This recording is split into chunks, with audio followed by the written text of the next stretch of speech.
तुम लोग दिमाग लगाओ, ये बताओ इसमें कोई चीज़ एक जैसी है?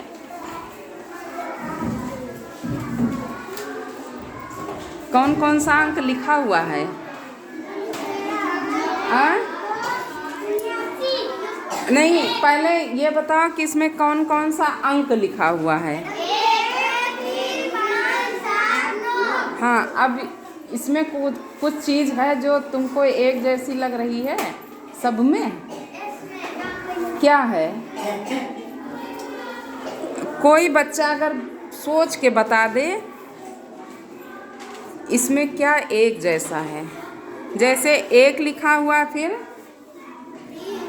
फिर फिर फिर अब सोचो। नहीं,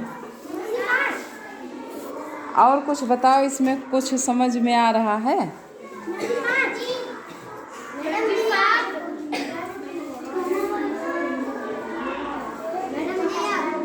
देखो, इसमें एक एक संख्या छोड़ के लिखी गई है ना, एक एक संख्या छोड़ के लिखी गई है।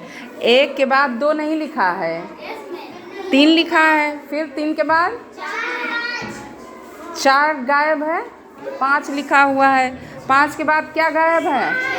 छः गायब है, सात लिखा हुआ है, फिर क्या गायब है? आठ। अब क्या ऐसे लिख सकते हो? इसको आगे बढ़ा सकते हो? आओ।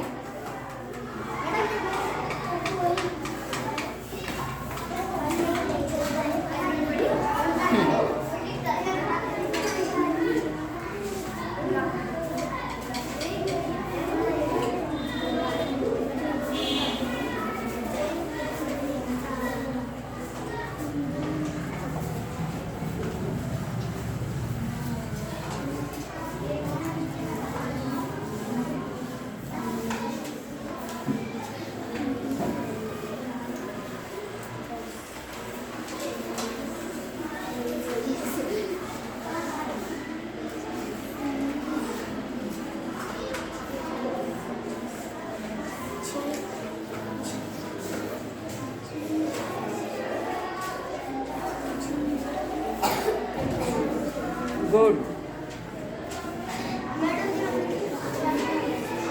आप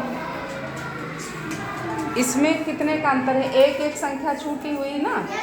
अब अगली लाइन में तुमको एक चीज़ और मिलेगी, दो दो संख्याएं छोड़ के लिखना है। अभी देखो, एक मज़ा आएगा, इसमें नई चीज़ तुमको मिलेगी।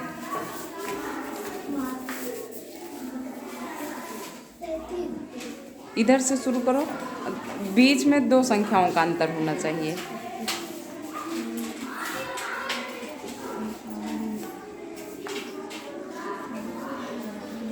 कैसे? शुरू से ही लिखो, स्टार्टिंग से। हाँ, जैसे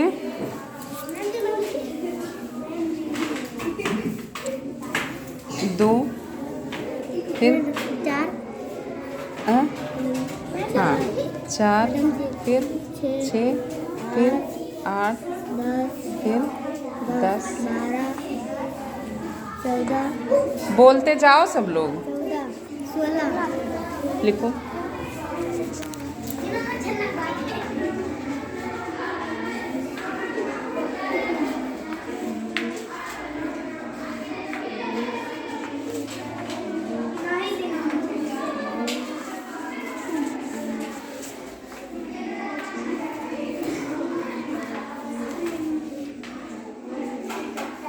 अब रुक जाओ भवानी प्रसाद।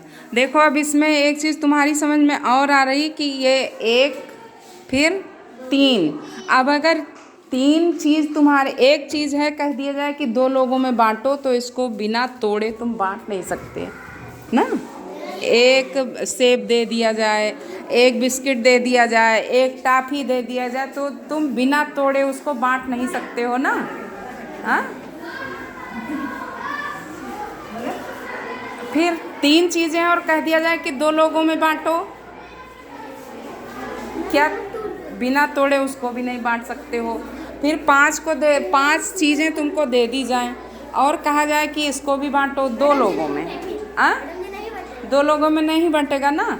तो ये जो दो लोगों में बराबर कोई चीज़ नहीं बँट रही है उसको तुम कहोगे विषम संख्या। क्या कहते हो? विषम संख्या कहते हो ना। विषम, और जो दो लोगों में बराबर बराबर बँट जाए उसको क्या कहोगे? सम संख्या। जैसे तुम गेहूं का बोझ, अभी गेहूं कटा है तुम्हारे खेत में ना, तो अगर तुम उसको बिखरा के रख देते हो, टेढ़ा मेढ़ा रख देते हो, तो लोग कहते हैं, तुम्हारे घर वाले कहेंगे समोसम रखो। कहाँ थे? समोसम रखो मतलब बराबर से रखो। तो जो चीज़ दो लोगों में बराबर बँट जाए उसको तुम सम कहोगे, और जो दो लोगों में नहीं बँट रही है बराबर तो उसको क्या कहोगे? विषम। तो ये 1 और 2 के गैप से तुमको और भी चीज़ें मिल गई कि ये विषम है और ये सम है।